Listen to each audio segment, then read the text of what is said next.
అమ్మ 9 నెలలు మోస్తే నాన్న 25 ఏళ్ళు. రెండూ సమానమే అయినా నాన్న ఎందుకో వెనకబడ్డాడు. ఇంట్లో జీతం తీసుకోకుండా అమ్మ, తన జీతం అంతా ఇంటికే ఖర్చు పెడుతూ నాన్న, ఇద్దరి శ్రమ సమానమే అయినా అమ్మ కంటే నాన్న ఎందుకో వెనకబడ్డాడు. ఏది కావాలి అంటే అది వడ్డీ పెడుతూ అమ్మ, ఏది కావాలంటే అది కొని పెడుతూ నాన్న, ఇద్దరి ప్రేమ సమానమే అయినా నాన్న ఎందుకో బాగా వెనకబడ్డాడు.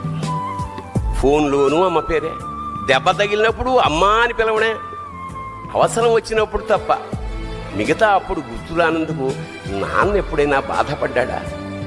అమ్మకి అన్నో కొన్నో బంగారు నగలు, నాన్నకి బంగారం అంచున్న పట్టు పంచొకటి.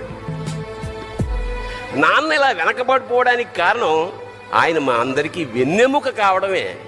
వెన్నెముక వెనక ఉండబట్టే కదా దన్నుగా నిలబడగలుగుతున్నాం. ఇదేనేమో నాన్న వెనకబడిపోవడానికి కారణం.